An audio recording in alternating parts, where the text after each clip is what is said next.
Okay, and with that, I am now very pleased to introduce today's first speaker, Joanne Stubbs.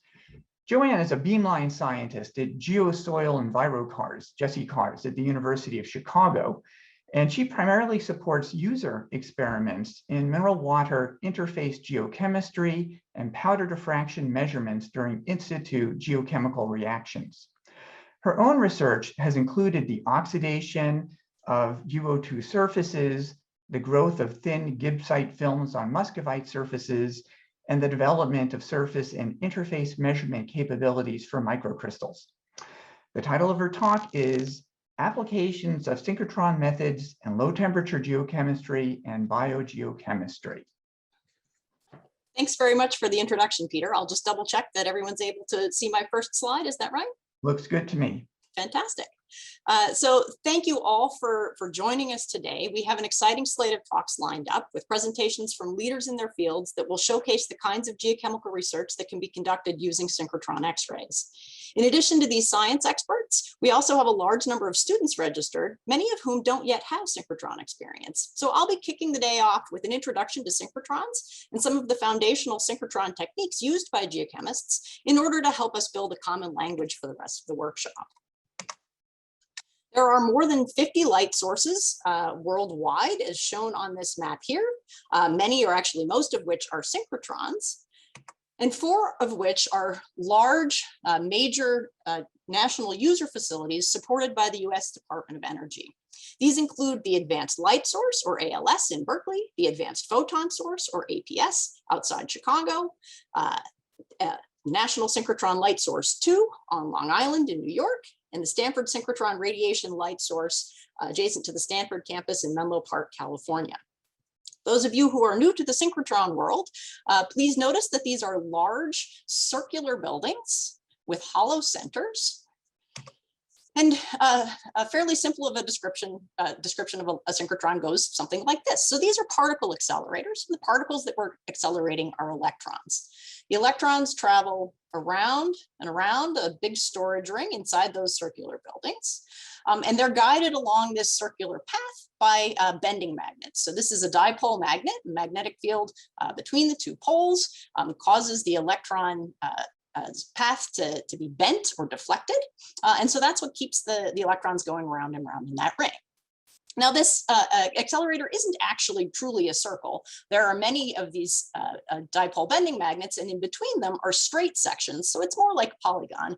And in those straight sections are multipole magnetic devices called insertion devices, or wigglers and undulators. So these have many of these magnetic poles with reversing magnetic directions between them. That causes the path of the electron to wiggle or undulate as it passes through one of these devices. And anytime we cause the path of an electron to change, we're accelerating it. And anytime we accelerate a charged particle, it gives off electromagnetic radiation, including light in the infrared, visible, ultraviolet, and X-ray part of the spectrum. Now, the synchrotron users use all of these regions of the spectrum, but what we're going to be talking about today are X-rays, and most synchrotron experiments involve X-rays. And synchrotron X-rays are special for a number of reasons. Number one, they're very, very bright.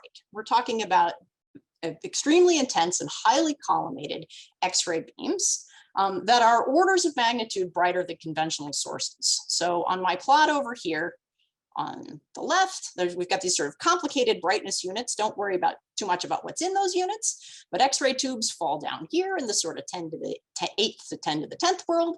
A bending magnet might be up here in the sort of 10 to the 15 world, and an undulator at something like 10 to the 19. So much, much brighter than a conventional X-ray source. This means that we can do fast experiments, and the collimation means we can work with very small samples. In addition to that, the X-ray spectrum at a synchrotron is continuous, meaning that we have a broad energy range or broad wavelength range, the photons coming in. That means that we can put in a device called a monochromator and select an energy that is optimized for the particular experiment that we're working on. Or without a monochromator, we can work with what's called white beam. So that's all of the available wavelengths of X-rays, and have a few orders of magnitude more photons for very high-speed measurements. There are a number of synchrotron X-ray methods that are important and widely used in geochemistry and biogeochemistry. These include things like X-ray absorption and fluorescence spectroscopy, X-ray diffraction. There are instruments called X-ray microprobes and nanoprobes that are a little like an electron microprobe, but instead use X-rays. We can do computed tomography at very high resolution, like micron scale kind of resolution for three-dimensional imaging, much like a medical CT scan, only we're going to look at rocks and soils and plants and things like that. There are X-ray microscopes. There are techniques that allow us to study chemistry and geochemistry at surfaces and interfaces. There are techniques that let us look at poorly crystalline materials, as well as things like nanoparticles and pores. And then techniques that take advantage of coherence of the X-rays that will become more and more important as upgrades to these facilities come online in the near future. You're going to hear about many of these techniques, as well as probably a few more over the course of the next couple of days. But in order, again, to help us sort of build this common language for everybody, I want to highlight the first few in the list and give everybody an introduction to what those are. So we'll start with spectroscopic techniques, the first of which is going to be X-ray absorption. And very simply, this is a process in which if we have an incident X-ray from the synchrotron that has enough energy, it can kick an electron out of a core shell like this one. And when that happens, the X-ray is absorbed or destroyed. That core electron leaves the atom and becomes a photoelectron. You're going to hear more about X-ray photoelectron spectroscopy in the next day or two. And then that atom is left in an excited state with a hole in a deep core electron level. That excited high energy state is energetically unfavorable for the atom. And so what happens then is another electron from a higher shell, say this one out here, can fall in and fill that hole. It started with a higher energy, now it's got lower energy. So there's a little energy left over, and that energy gets emitted as a fluorescent X-ray, and whose energy is characteristic of the element that's present. And so we can build up an X-ray fluorescence spectrum, where here on the horizontal axis, I'm going to plot the energy of the fluorescent X-rays that are coming out of the sample. On the vertical axis, I'll plot the intensity of the X-rays on a log scale. And each of these peaks corresponds to one of those transitions of an electron from one level to another, and can tell us that we have things like calcium, titanium, iron, copper, and so on in this particular sample. We can do more than just identify the elements. With appropriate standardization, we can quantitatively look at elemental abundances, and we can do this at very trace levels, down to parts per billion, parts per million kind of levels. Finally, because X-rays are penetrating, we don't need to work in vacuum, and that means we can look at complex, messy, wet samples, which is really wonderful, of course, for geochemistry.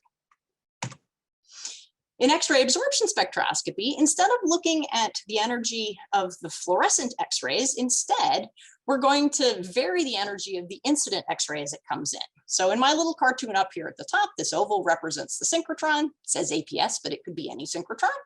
X-rays coming from that synchrotron then go to a monochromator, which is used to select the energy that we're going to send into our experimental station. Those X-rays then pass through a first detector that monitors the incident intensity. They can then hit our sample and either pass through the sample and go to a second detector, which will monitor the transmitted intensity, or we can put in a fluorescence detector and look at how many X-rays are fluoresced. And either way, we can make a measure of how many of our incident X-rays are being absorbed and compute something called an X-ray absorption coefficient, or mu, for the selected element. So what we're plotting down here in this lower plot on the vertical axis is that mu, or this is a measure of how many X-rays are being absorbed. On the horizontal axis, this is the incident X-ray energy. So we're going to scan our monochromator so that we can scan energy. And from left to right here, you can see that we have this sort of smooth downward sloping curve. Then a very sharp jump here at 16,105 EV. That's what's called the K edge for strontium. And that's where we now have our incident energy of our X-rays is now sufficient to kick that core shell electron out of a strontium atom. We then have a strong peak and a dip and another peak and a dip, and then some oscillations and wiggles, and eventually another sort of smooth downward sloping line. We refer to this part of the spectrum near the edge as X-ray absorption near edge spectroscopy. This can be used as a valence probe, so we can look at the form of valence and electronic structure of the selected element. As we get farther away into these little bumps and wiggles, these bumps and wiggles actually encode information about the neighboring atoms. And now we're in the XAPS region, or extended X-ray absorption fine structure region, which is a local structure probe and can tell us things about how many atoms are nearby and their distances around a selected element. So if I'm an iron atom sitting in my sample, who are the atoms around me and how far away are they? It's of course an element specific technique. And again, we can look at complex samples, things like liquids, amorphous solids, mineral surfaces, soils, plant roots, microbial systems, messy natural systems that are the things that many geochemists are interested in. So as an example of what we can do with X-ray absorption spectroscopy, I'm going to show you again here on the horizontal axis, incident X-ray energy. On the vertical axis, our X-ray absorption coefficient mu. In the red, we have a spectrum from chromium 6+ or hexavalent chromium. And in the red, chromium 3+ or trivalent chromium. The hexavalent chromium is a carcinogen, whereas chromium 3+ is an essential nutrient. And this is a technique that allows us to distinguish between these chemical forms, for example, say in a contaminated soil. All right, so we talked about spectroscopy. I want to move on now to X-ray diffraction. Here in my cartoon down at the bottom of the slide is crystal lattice. So these little brown spheres are meant to represent atoms, and we can think of those atoms as residing in planes within the crystals. So say a plane of atoms here, plane of atoms here, plane of atoms here, and so on. And if we have our X-rays coming in from the upper left here, you can think of them as a plane wave. And that wave, of course, has a characteristic wavelength, lambda, from crest to crest. And our X-rays are in phase with one another as they come in. And we can think of these planes of atoms as being sort of partially reflecting mirrors. So if this X-ray comes in and is reflected by the first layer of atoms, this X-ray comes in and is reflected by the second layer of atoms, then in order to have those X-rays stay in phase and constructively interfere and give us a bright signal, we need the path length difference between the two, this distance here plus this distance here, to be some integer number of wavelengths. So that's what gives us Bragg's law, which is that n, an integer number of wavelengths, is equal to 2d times sine theta. That's this little extra distance here traveled by the next X-ray. So now we can take a crystal, a mineral crystal, for example, put it into our X-ray beam, and then we can use a large area detector, which can detect not only when the photons arrive, X-ray photons arrive, but also where they arrive in 2 dimensions. We can turn that detector on, rotate our sample through a wide angle, and as different sets of diffracting planes meet the diffraction condition, they will cause one of these spots to light up on our detector. And if we rotate over a wide enough angle, collect information about enough of these planes and learn about their relationships to one another, as well as the intensities in those X-ray diffraction spots, or Bragg peaks we call them, then we can determine from that the crystal structure of the mineral that we're talking about. So that gives us the lattice parameters as well as the positions of the atoms inside the unit cell. If instead of a single crystal, we have a powder, then what we have is many crystallites in many orientations. And so that produces rings instead of spots on our X-ray detector, like these. And if we take one of these rings, say the one that's highlighted in green right here, and we integrate our way around that ring and plot on the horizontal axis of this plot of the diffracted angle to theta intensity on the vertical, we get a diffraction peak at that green location, as well as, of course, diffraction peaks at all those other locations. This technique can be used for fingerprinting. We can compare this powder pattern to other powder patterns of known minerals, figure out which mineral is present in our soil or sediment. We can also determine very accurate and precise lattice parameters using this technique, as well as crystal structures if we have a high quality pattern. So many of you probably have X-ray diffractometers at your home institutions, and that raises the question, why would you come to a synchrotron to make a diffraction measurement? And the answer is that we have much brighter X-rays than are available on a conventional diffraction system. We also have access to higher energies. These two things together mean that we can make faster measurements. And we also have X-rays that have a larger penetration depth. They can penetrate through complicated containers for our samples. That means we can look at reactions with aqueous solutions. We can think about exposure to controlled atmospheres. If we have hazardous or radioactive materials with containment requirements, we can get X-rays in and out of those containments. We can also look at high pressure cells, things like diamond anvil cells or our multi-anvil press. And this allows us to monitor in situ reactions and phase transformations in real time.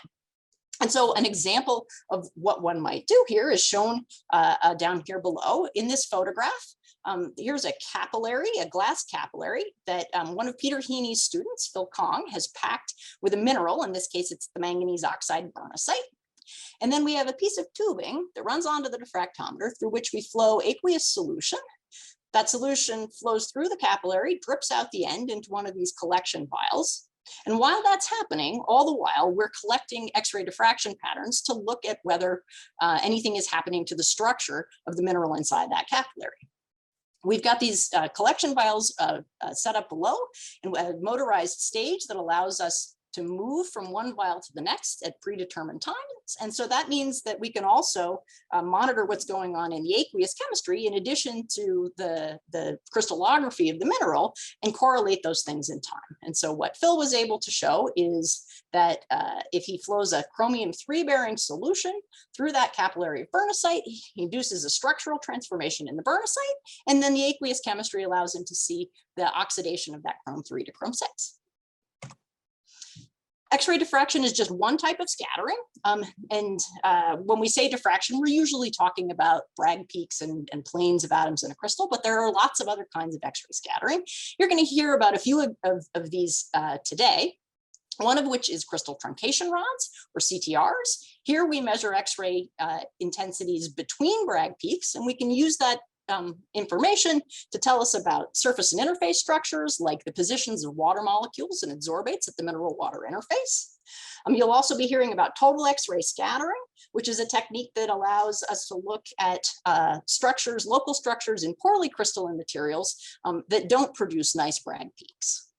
All right, so we've talked about spectroscopy and scattering.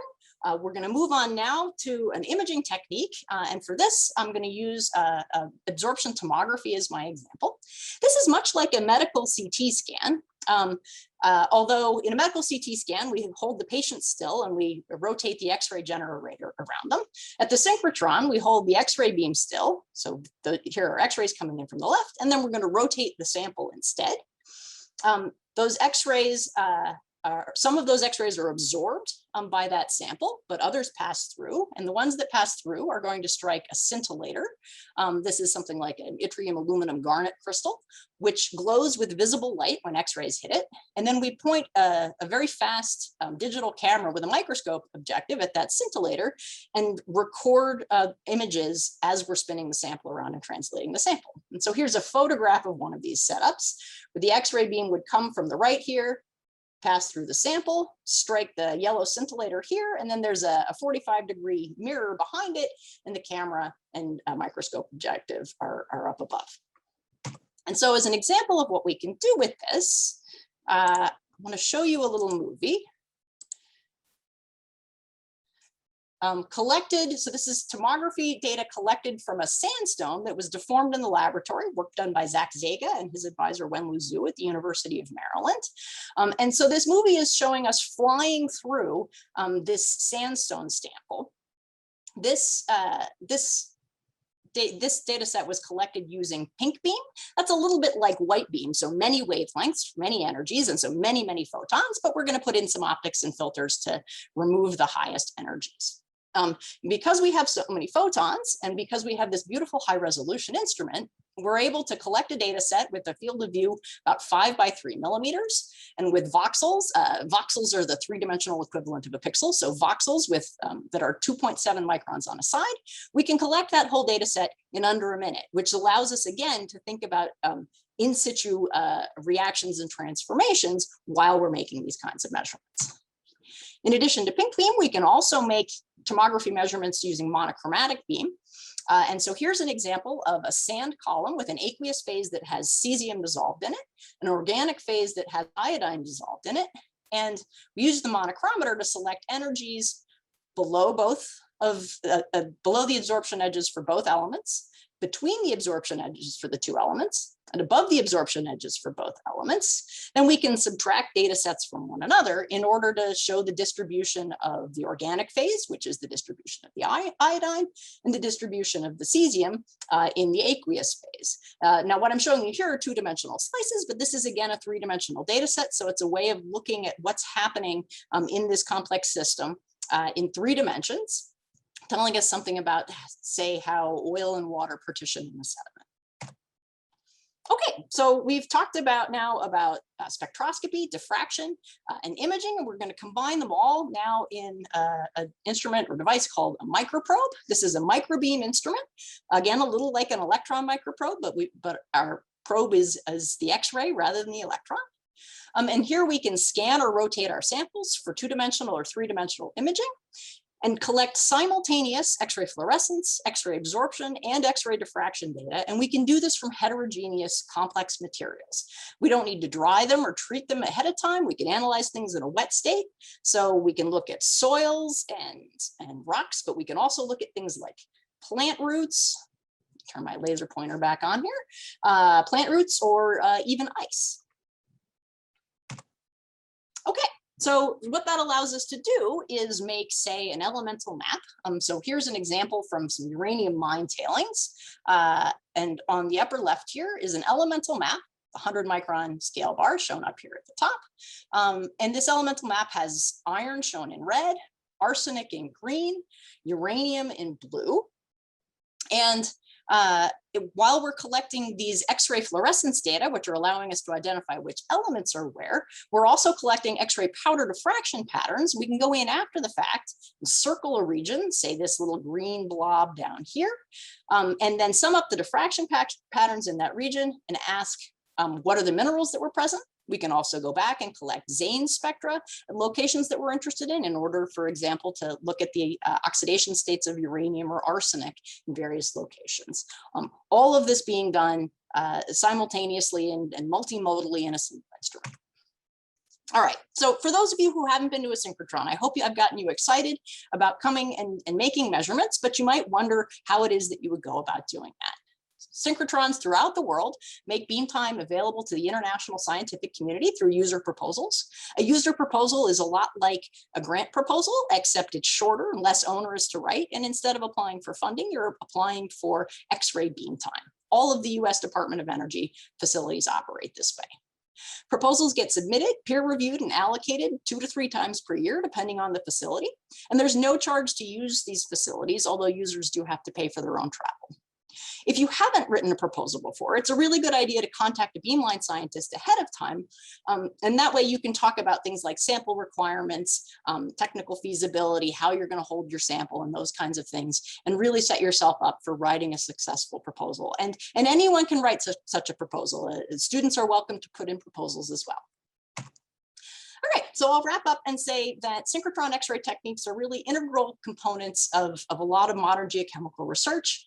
Spectroscopy, scattering, and imaging are all powerful tools in their own right, but when we combine them in an instrument like a microprobe, they become even more powerful. They allow us to characterize chemical speciation in rocks, soils, waters, biological systems, as well as the structures of minerals, poorly crystalline and amorphous earth, environmental and biomaterials. Synchrotron beam time is available to the entire international scientific community, and every beamline scientist I've worked at every synchrotron where I've been has welcomed and enjoyed working with and training novices, including students, and that includes helping at the beginning with proposal writing and experimental planning. Finally, I want to highlight that we really do value input from the community as we're starting to think about new capabilities and research directions. If you haven't already, I encourage you to fill out that pre-workshop survey. We really do want to hear from you. So please do fill out that survey and come to the roundtable tomorrow and help us plan for the future. With that, I just have a few acknowledgements. I'm a beamline scientist at Jesse Cars at the University of Chicago, where our facility is funded by largely by the National Science Foundation, EAR, Instrumentation and Facilities. I have a grant from DOE Geosciences for some science projects and some new capability development. We're based at the Advanced Photon Source, which is funded by the Department of Energy. I've shown you data today from numerous GSE Cars user groups, and several of my colleagues, GSE Cars, have provided their slides. I'm very grateful to them. Certainly the work I showed you today is not mine, but instead really is the result of community effort. And with that, I'll thank you for your attention. Thanks so much, Joanne. That was 25 minutes on the dot, and so that gives us 5 minutes for questions.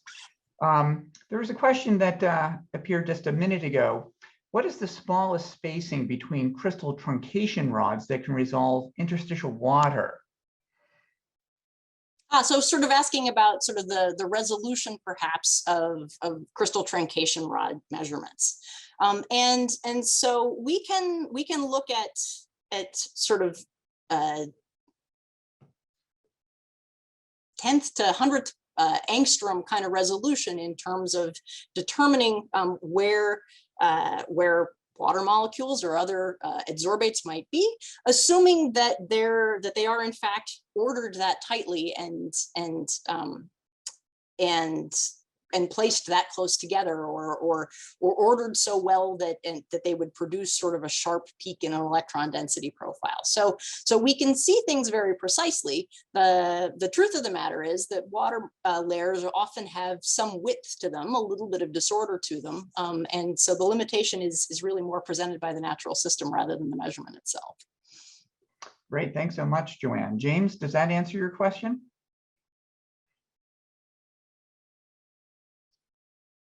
While we're waiting, everyone else is also invited to ask questions in the chat. Joanne, I just kind of wonder, it must be pretty overwhelming if you're a graduate student and you've never done synchrotron research before.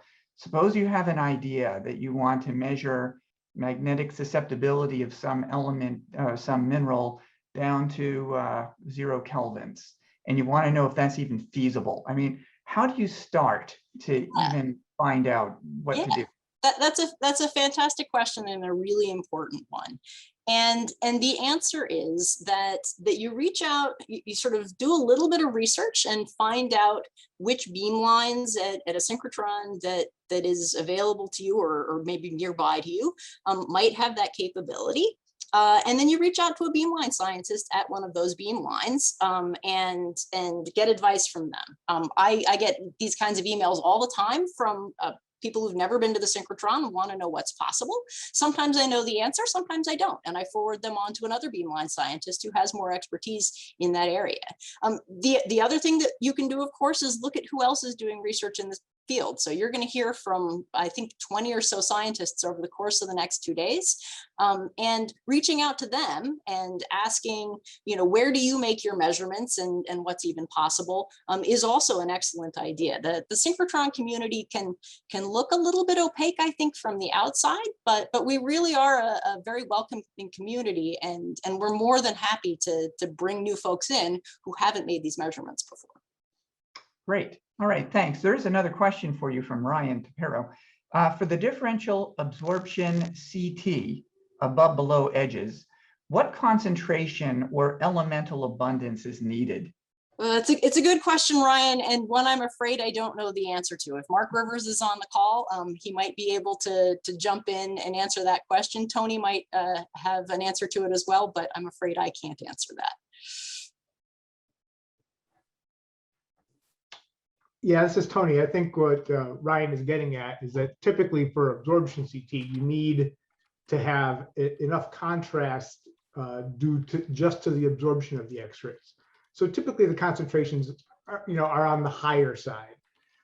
If you want to do these types of analysis looking at very low concentrations, sort of low trace element, then fluorescence tomography might be more useful, but then you have sort of the absorption may you have size restrictions on how large a sample you can do with that.